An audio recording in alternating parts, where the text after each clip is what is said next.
Hello दोस्तों, कैसे हैं आप सब। Welcome to our channel Travelopedia. दोस्तों, आज हम जिस देश की बात करने जा रहे हैं वहाँ पर पूरी दुनिया से लोग मौज मस्ती करने के लिए जाते हैं। एक ऐसा देश जहाँ अगर गलती से भी कोई बिना अंडरगारमेंट पहने अपने घर से निकल जाए, आए हाय हाय, समझिए उसका सीधा जेल जाना तय है। जी हाँ, ये एक ऐसा देश है जहाँ पर दुनिया की सबसे छोटी जीव भी देखने को मिलती है और वहीं सबसे बड़ी भी। ये देश बहुत ही छोटा है, लेकिन कैन यू इमेजिन, ये कंट्री आज तक किसी की गुलाम नहीं बनी है। तभी तो इस देश को लैंड ऑफ द फ्री के नाम से भी जाना जाता है। इस देश के कैपिटल का ओरिजिनल नेम इतना बड़ा है कि आप इसके बारे में सोच भी नहीं सकते गाइस। दोस्तों, ये देश कोई और नहीं बल्कि थाईलैंड है। यस, इस देश के बारे में आज एक से बढ़कर एक रोमांचक चीजें बताने वाला हूँ। तो चलिए दोस्तों, एक साथ चलते हैं खूबसूरत देश थाईलैंड के सफर पर। लेकिन वीडियो में आगे बढ़ने से पहले यार चैनल को सब्सक्राइब करो और बेल आइकन दबाओ, है ना। तो सबसे पहले मैं आपको बता दूं, इस देश का ऑफिशियल नेम है किंगडम ऑफ थाईलैंड और यहाँ की कुल आबादी है लगभग 7 करोड़ के आसपास। देश के 51% लोग शहर में रहते हैं और वहीं 49% आबादी गांव में बसती है। वेल दोस्तों, दक्षिण पूर्वी एशियाई का थाईलैंड एकमात्र ऐसा देश है जिस पर कभी भी किसी और देश ने शासन ही नहीं किया है। जी हाँ, थाईलैंड कभी भी किसी देश का गुलाम नहीं बना। थाई भाषा में देश का नाम पार्थित थाई है, जिसका अर्थ है निःशुल्क भूमि। ऐसी भूमि जिसे कभी लगान देने की जरूरत ही नहीं पड़ी। यही वजह है कि इस देश को लैंड ऑफ द फ्री के नाम से भी जाना जाता है। दोस्तों, थाईलैंड की राजधानी शहर है बैंकॉक, जिसके बारे में किसे नहीं पता है। सबको पता है बैंकॉक कैसा शहर है, लेकिन अगर एक बात कोई नहीं जानता होगा तो वो ये है कि इसका पूरा नाम क्या है। जी हाँ, इस शहर का नाम ही इतना बड़ा है कि इंसान उससे पहले तो बैंकॉक ही पहुंच जाए। खैर, हम तो इसे बोल नहीं पाएंगे, लेकिन बस आप स्क्रीन पर ही इसका नाम देख लीजिए। मैं तो नहीं पढ़ सकता, आप पढ़ना चाहें तो पढ़िए यार, कैसा है। देखा आपने, इतना बड़ा नाम है इसका। अब आप खुद ही सोचिए कि इतना बड़ा नाम कोई कैसे ले सकता है, वो भी किसी शहर का। अब आप किसी से पूछें कि भैया यहाँ से ये इतने बड़े नाम वाला शहर कहाँ है, तो पहले तो सामने वाला हैरान हो जाएगा, कहना क्या चाहते हो। जी हाँ, वैसे अगर आप इसे रियल में पढ़ना चाहते हैं ना, तो जब कभी आप बैंकॉक जाएं तो इसे पढ़ना शुरू कीजिएगा और यकीन मानिए, जब तक आप इसे बोलना सीख पाएंगे आप बैंकॉक पहुंच जाएंगे। वैसे दोस्तों, इस देश की सबसे बड़ी सिटी भी यही है, क्योंकि यहाँ की कुल आबादी लगभग 70 लाख के आसपास है। मतलब 10% देश की पॉपुलेशन यहीं रहती है। यहाँ पर बहुत सारी कंपनीज हैं, बड़े बड़े प्रोडक्शन हाउस हैं, जहाँ पर बड़े लेवल पर काम होता है। बैंकॉक की बात हो ही रही है तो आप ये भी जान लीजिए कि ये बहुत ही गर्म शहर है। जी हाँ, ऐसे में ये जानना भी जरूरी है कि आप जब भी इस शहर में घूमने जाएं, मेक श्योर कि आप हाइड्रेटेड हों। मतलब अच्छे से पानी वानी ले लो यार। और साथ ही साथ एक बात का खास ध्यान रखें कि आपके पास छाता जरूर होना चाहिए। वैसे भी जहाँ जहाँ समंदर होता है वहाँ वहाँ गर्मी तो होती है और बारिश भी साथ में आती है। वैसे एक बात और है, बैंकॉक को सिटी ऑफ स्माइल भी कहा जाता है। यहाँ के लोग बहुत ही फ्रेंडली होते हैं और किसी के साथ भी दोस्ती कर लेते हैं। बैंकॉक में जब भी कोई टूरिस्ट घूमने जाता है और किसी कारणवश कोई तकलीफ में पड़ जाता है, तो वहाँ के लोकल लोग भी टूरिस्ट की खूब मदद करते हैं। वो जानते हैं कि टूरिस्ट उनके देश की अर्थव्यवस्था के लिए कितने अहम हैं और यही वजह है कि यहाँ का टूरिज्म बहुत ज्यादा डेवलप हो चुका है। यहाँ पर लाखों लोग आते हैं छुट्टियां मनाने के लिए। क्या आपको पता है कि दूसरे देशों से लोग बैंकॉक क्यों इतना घूमने आते हैं? इसका मेन रीजन है बैंकॉक की नाइट लाइफ। यस, इस शहर की नाइट लाइफ के बारे में तो क्या ही कहना है यार। किस्से कहानियां तो आपने भी खूब सुन रखे होंगे, क्यों, सही कहा ना। और कुछ लोगों ने तो मजे भी किए होंगे। खैर, यहाँ की नाइट लाइफ पूरी रात लोगों के लिए खुली रहती है। वैसे आपको बता दूं कि बैंकॉक ही क्यों, आप थाईलैंड के किसी भी शहर में चले जाइए, यहाँ की नाइट लाइफ आपको अपना दीवाना बना देगी। पटाया शहर, इसका भी नाम सुना होगा। ये क्या किसी मामले में किसी से कम है? जी नहीं। अच्छा दोस्तों, क्या आपको पता है कि थाईलैंड दुनिया में सबसे ज्यादा देखा जाने वाले देशों की सूची में काफी ऊपर आता है। एक अनुमान के तहत कहा जाता है कि सिर्फ बैंकॉक में ही 5 करोड़ से ज्यादा लोग हर साल दुनिया के अलग अलग देशों से यहाँ आते हैं। जो यहाँ का एयरपोर्ट है, अब सरकार इसे और बड़ा करने का सोच रही है ताकि सैलानियों की संख्या को और बढ़ाया जा सके। थाईलैंड में आप किसी भी शहर में चले जाइए, आपको बहुत मजा आएगा, क्योंकि यहाँ पर अलग ही तरह का नशा है। आप रात के समय में यहाँ पर बीचेस पर जाकर आराम से समय बिता सकते हैं। आपको फील होगा कि आप नेचर के करीब आ गए हैं। यहाँ के लोग हफ्ते में एक दिन जरूर बीच पर जाकर 3 से 4 घंटे वक्त बिताते हैं, क्योंकि यहाँ आने के बाद ना काफी मजा आता है और उन्हें यहाँ पे सबसे बड़ी चीज सुकून मिलती है।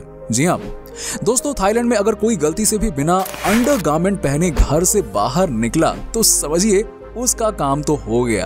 कहने का मतलब ये हुआ कि उसके ऊपर कानूनी कार्रवाई हो जाती है।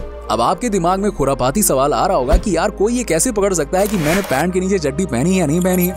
तो आपको बता दूं कि यहाँ पर हर जगह पर स्पेशल कैमरे लगे रहते हैं, जिसकी मदद से पुलिस वाले बिना अंडरगारमेंट पहनकर बाहर निकलने वाले इंसान को पकड़ लेते हैं और सजा भी दी जाती है। सिर्फ पकड़ने से काम नहीं चलेगा। तो अगर आप इस देश में गए हैं तो याद रखिएगा कि अंडरगारमेंट तो एक्स्ट्रा लेके जाएं, नहीं लेके गए तो वहां खरीद लें और इन सब के बाद पहने जरूर, क्योंकि यहाँ पर कैमरे लगे हुए हैं। दोस्तों, एक बात जो आपने आजकल हर एटीएम मशीन पर नोट की होगी कि जब भी आप पैसा निकालने जाते हैं तो मशीन के द्वारा पहले आपका कार्ड दिया जाता है और उसके बाद आपका पैसा। लेकिन बैंकॉक में ठीक इसका उल्टा है। यहाँ पर आपको पैसे मिलते हैं और उसके बाद आपका कार्ड। जी हाँ, शायद यही वजह है कि यहाँ के लोग अपना कार्ड लेना ही कई बार भूल जाते हैं। और ये फैक्ट मैंने आपको इसलिए बता दिया क्योंकि अगर आप कभी थाईलैंड जाओ ना तो आपको ये सब दिक्कत ना हो। वैसे तो टेक्नोलॉजी के मामले में ये देश तो बहुत ही आगे, लेकिन यहाँ पर एटीएम का फंडा अलग ही है यार। दोस्तों, थाईलैंड के लोग ना बड़े ही फ्रेंडली नेचर के होते हैं। यहाँ पर आप आराम से किसी से भी दोस्ती कर सकते हो, लेकिन हाँ, यहाँ की लड़कियां तो और भी ज्यादा फ्रेंडली होती हैं और यहाँ सबके साथ बहुत ही कम समय में घुल मिल जाती हैं। तभी तो यहाँ का माहौल जो है वो बहुत ही ज्यादा उम्दा और खुशहाल होता है। भाई लोग, माहौल बहुत अच्छा है यहाँ का, घूमने जा सकते हो। वेल फ्रेंड्स, हर देश को डेवलपमेंट के नाम पर कीमत चुकानी ही पड़ती है। थाईलैंड ने भी चुकाई है। यस, आपको जानकर हैरानी होगी कि आज से 100 साल पहले नॉर्थन थाईलैंड पूरी तरह से जंगलों से घिरा हुआ था, या ये कहें कि जंगल ही था तो गलत नहीं होगा। जी हाँ, लेकिन आज के दिन में यहाँ की 25% लैंड पर ही फॉरेस्ट रह गया है, जिसे ग्रीन बेल्ट के नाम से जाना जाता है। बाकी हर जगह रेसिडेंशियल एरिया में फैक्ट्रीज को स्टैब्लिश कर दिया गया है और यही कारण है कि यहाँ की एयर क्वालिटी पहले के मुकाबले बहुत खराब हो गई है। वेल फ्रेंड्स, थाईलैंड के लोग ना बड़े ही धार्मिक होते हैं। यहाँ पर तकरीबन 35,000 मंदिर हैं जो कि बहुत ही ज्यादा खूबसूरत अंदाज में बनाए गए हैं। थाईलैंड में आप कुछ भी पहन लो, कोई रोक टोक नहीं है, लेकिन अगर आपको यहाँ के मंदिर के अंदर जाना है तो भैया आपको मॉडेस्ट कपड़े यानी कि साधारण कपड़े ही पहनने होते हैं। ऐवी कुछ भी पहन के नहीं जा सकते। थाईलैंड के लोग ना अपने राजा को बहुत ही ज्यादा इज्जत और प्यार करते हैं। आप इसी बात से इसका अंदाजा लगा सकते हैं कि थाईलैंड के राजा का फोटो अगर किसी मार्केट एरिया में वहां के लोगों को दिख जाए तो वो लोग अपनी नजरें नीचे झुका लेते हैं। इसे कहते हैं रियल रिस्पेक्ट करना। दोस्तों, थाईलैंड दुनिया का एकमात्र ऐसा देश है जहां आप किसी के सिर को नहीं छू सकते हैं। जी हाँ दोस्तों, थाईलैंड की मान्यता के अनुसार हर इंसान का सिर उसका सबसे महत्वपूर्ण हिस्सा होता है। ऐसे में किसी को भी किसी के सिर को ना छूने की हिदायत दी जाती है। यहाँ तक कि आप किसी छोटे बच्चे का सिर भी नहीं छू सकते हैं। तो आपको जब इस देश में जाने का मौका मिले तो भैया इस बात का जरूर ध्यान रखिएगा। वेल फ्रेंड्स, दुनिया में सबसे ज्यादा और वर्ल्ड का सबसे बड़ा ऑर्किड फूलों का एक्सपोर्टर देश है थाईलैंड। यहाँ पर इस फूल की खेती भी की जाती है। सबसे अच्छी बात तो ये है कि आपको इस देश में 1500 से ज्यादा तरह तरह के ऑर्किड फूल नजर आते हैं। इसे बाहर के देशों में बेचकर यहाँ के लोग खूब पैसा कमाते हैं।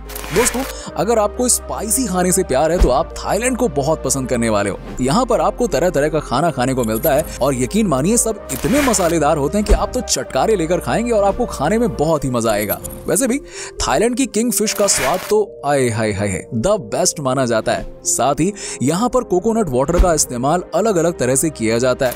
इसे आप आइसक्रीम के साथ भी पी सकते हैं। थाईलैंड में जब बारिश आती है तो आपको लगेगा मानो मेला ही लग गया हो। जी हाँ, यहाँ पर सब लोग सड़क पर आ जाते हैं और नाचते हैं।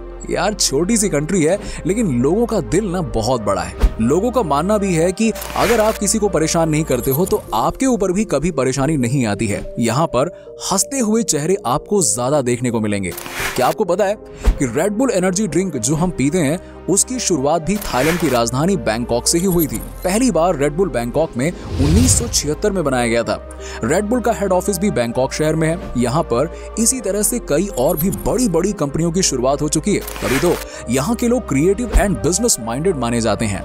दोस्तों, थाईलैंड को लोग जनरली हाथियों का देश भी कहते हैं। आपको थाईलैंड में सबसे ज्यादा संख्या में एलिफेंट्स देखने को मिलते हैं। आप इसी बात से अंदाजा लगा सकते हैं कि इस देश में कुल मिलाकर 10,000 से भी ज्यादा हाथी हैं, जिसमें से 5,000 के करीब डोमेस्टिक हैं। यहाँ के लोग हाथियों को पालते हैं। वेल फ्रेंड्स, जैसे कि मैंने आपको पहले ही बता दिया था कि ये एक ऐसा देश है जहाँ पर आपको दुनिया का सबसे smallest and the largest creature दोनों देखने को मिलेंगे। दुनिया का सबसे छोटा क्रिएचर बम्बल बी बैट आप थाईलैंड में देख सकते हैं, तो वहीं सबसे बड़ी मछली व्हेल शार्क भी यहाँ पर पाई जाती है। थाईलैंड में कुल मिलाकर 1430 आइलैंड है, जिनमें से बहुत ऐसे भी हैं जहां पर कोई नहीं रहता है। लेकिन यहाँ के बहुत सारे आइलैंड इसीलिए भी पॉपुलर हैं क्योंकि यहाँ पर हॉलीवुड की फिल्मों की शूटिंग होती है। आप एक से एक नजारा देख सकते हैं इस देश में। ऐसे कई और भी आइलैंड है जहाँ पर कोई जाता ही नहीं है, क्योंकि माना जाता है इन आइलैंड्स में भूत बसते हैं। एक समय ऐसा था जब थाईलैंड में हर बच्चे को बुद्धिस्ट मोंक बनना पड़ता था। अब इस नियम में बहुत ज्यादा बदलाव आ गया है, लेकिन आज भी कई ऐसे यंगस्टर्स हैं जो कि इस नियम को फॉलो करते हैं। इस देश में भगवान बुद्ध को बहुत ज्यादा माना जाता है, इसी वजह से यहाँ पर बुद्धिस्ट मोंक बनने का सिलसिला आज भी चला आ रहा है।